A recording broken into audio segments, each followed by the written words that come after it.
Welcome back to the channel, guys. This is VIN1532. This is a 2016 Molten Pearl 4W7 paint code with LA10 interior. So that's Stratus Gray interior. You guys always want to know when Molten Pearls pop up because there's only 43 that exist for the US 49 market. There's only 34 that are still left. There's been several of them that have been totaled, lemon, on fire, otherwise not here anymore. So there's 34 left right now here in the mid-September 2025.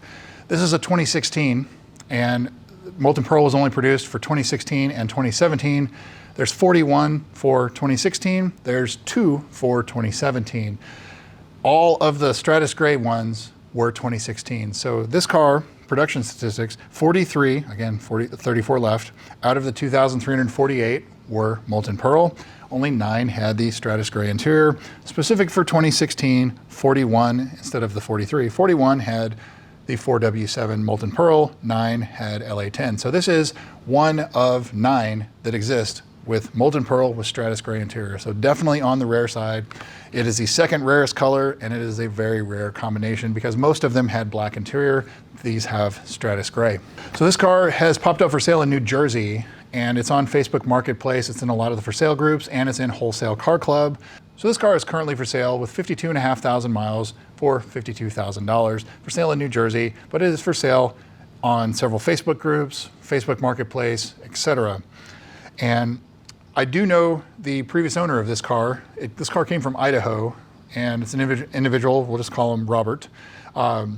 He's owned the car for several years, and he had tried to sell it off and on for a while. You know, this is before the market really got crazy, and he just, at the time it felt a little overpriced for what he was trying to list it for. Slowly came down on the price, and eventually it's sold, and it's now in New Jersey. That's where the journey of this car has gone basically in 2025. So Carfax, Epic VIN, and AutoChecks. Carfax shows this as a 2-owner, 2 accident or damage, and those being in September of 2018, and it just says minor damage, and in June 26th of 2024 to the rear, again, it says minor damage. Epic VIN shows this as a 3-owner, no accident car, and AutoCheck shows this as a 2-owner, no accident car. So Carfax is the only one that picked up on the damage. The other 2 didn't get it. Don't know why. It's minor according to Carfax. So contacting the previous owner, it looks like that rear, it was just a parking lot boo-boo, and the rear bumper got repainted. So that's all that was, but minor in the grand scheme of things. Previous sales, this car was on sale in October of 2016 for $75,000 with 3,500 miles in Idaho. And it was still for sale in April, May, June of 2017. And it finally sold in June of 2017, 8 months later after listing. And so even when it was new, they didn't sell very quickly. Not the typical buyer. The typical buyer for these cars was 58 years old. They didn't want a flashy, bright orange Lexus. And so that's another reason these cars are kind of rare, is because people didn't want them. You know, they didn't want the bright yellow, the bright orange. They wanted a atomic silver, a black, a, you know, caviar. They wanted muted tones, and that's what really sold on these cars. Next sale, September of 2020, $48,500 with 44,000 miles in Idaho. And that's where the previous owner that I know purchased it. And then it was listed in August of 24, $55,000 with 52,000 miles, again in Idaho. So this car has been mostly in Idaho. But the cool thing about, I've seen this on a few other cars, the cool thing about this car is it's had a Lemon Squad inspection. And so that's somebody that's paid several $100s to get a very in-depth inspection on this car, where they inspect the paint, they look underneath, they take some of the panels in the engine bay off, they plug scanners in that check really deep for codes. They do a very in-depth inspection.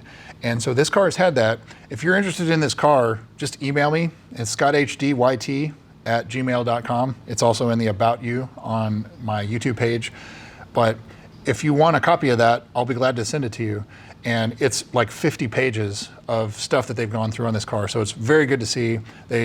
Every little last imperfection that they find, they talk about. And so that's good to see. And I'm definitely a fan of this type of inspection. I know that Cars and Bids, they offer that service with Lemon Squad for auction cars and things like that. But this car's had that done. As far as the Lemon Squad inspection, what they reported, they said there's light inner wear on the door panels, like where you would grab the door handles, the grab, the open it, things like that. The seats, They said there's minor wear on the seats, nothing out of the ordinary there. They noted that the paint protection film, because this car does have paint protection film on it, the PPF is lifting in several spots. It is original to the car, so it's not out of the ordinary to see paint protection film that's almost 10 years old lifting and having issues. Definitely, if you're buying this car, it would be something I would consider replacing, because once it gets old, starts to crack, it will be much more difficult to remove. But other than that, they reported some curb rash on the wheels. There's a couple little rock chips on the hood. It looks like the PPF is like a half hood or something like that, so it's like further up on the hood. It's got some rock chips. The pre-collision system had a malfunction detected, otherwise nothing. So the current photos, which are taken somewhere between April of 2025 and now, which is September of 2025, it also shows damage to the lower front bumper. And that corner on both sides of the bumper is pretty common to see.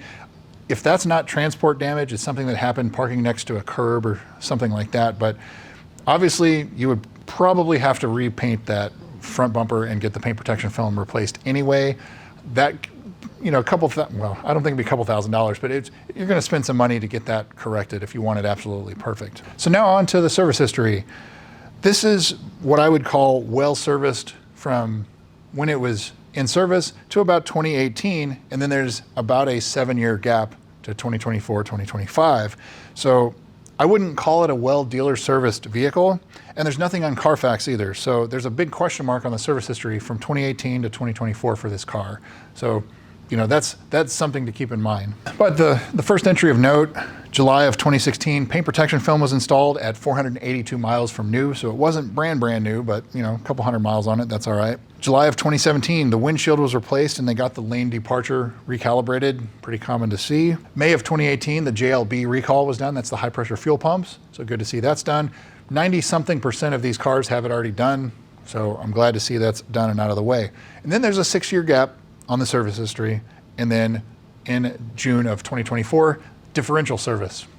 Good to see that's done. April of 2025, looks like someone paid the Lexus dealer to do a pre-purchase inspection. It does not give details as to what they found. It just says tech fill out the form, but since there was a Lemon Squad inspection that was done around that same time, I don't think there's any red flags or anything that they probably would have found other than what the Lemon Squad found. August of 2025, they did an oil change and a full detail, and that's it. That's the last service. So big question mark on the service history on this one. And also coming up is the 60,000 mile service. So that's spark plugs, brake fluid, belts, transmission fluid, the TVD differential, but it looks like that was already done, so you could probably skip that. But inspect the brakes, inspect everything else. There's no evidence on the service history of the valley plate leak being addressed. And since this car is similar mileage and age as my car, and my car just had it done, so I would definitely inspect the valley plate for leaks. Lower control arm bushings. Look at the inside of the front tires, make sure there's no significant wear. If there is, you're on the hook for lower control arm bushings, tires, and an alignment, so that can add up very quickly. Nothing on the service history about the servo sweep or servo reprogramming. If you take this car to a colder climate, Idaho has some pretty cold climates too, but depending on where you live, that can be a spendy service if you have issues where you need to get in the car, put one side on max hot, one side on max cold, cycle through the defrost, the face, the feet, the rear, and then switch it and do it the other way.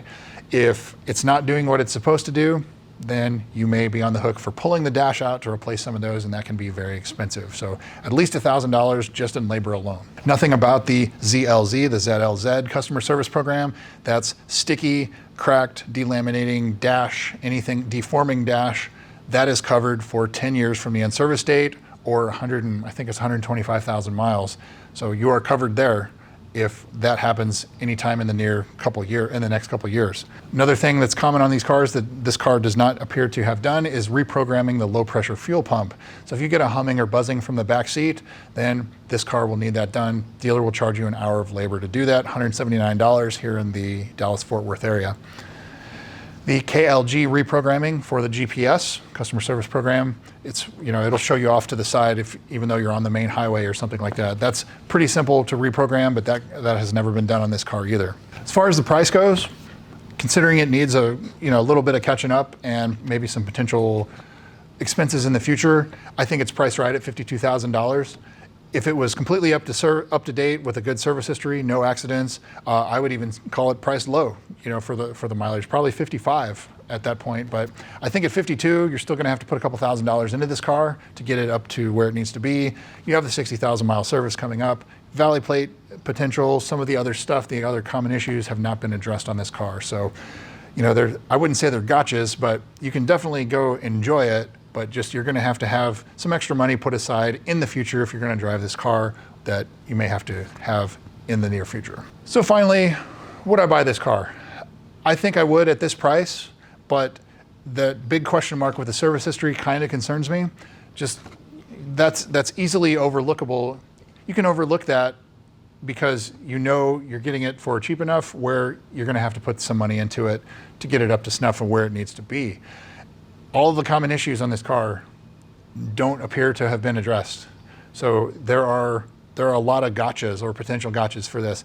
Yes, it's a rare color. Yes, it's a very rare color combination, but you have to go into this knowing that you're gonna have to spend a little bit more money. It has the damage on the front bumper. It has the paint protection film that's getting old. Brakes, question mark. Tires, question mark. But the tires in the Lemon Squad, they do have significant tread remaining, 830 seconds, you know, 1030 seconds is new. So it has plenty of tread left, but how old are the tires? You know, there's a lot of things like that to keep in mind. But yeah, I think it has the potential to be a good one, but it just definitely is going to require further inspection. Definitely do a mechanical inspection as always. So anyway, that's what I've got for you guys. VIN1532. If you buy it, let me know. I want to stay in contact with the Molten Pearl guys. So thanks again for watching. We'll see you soon.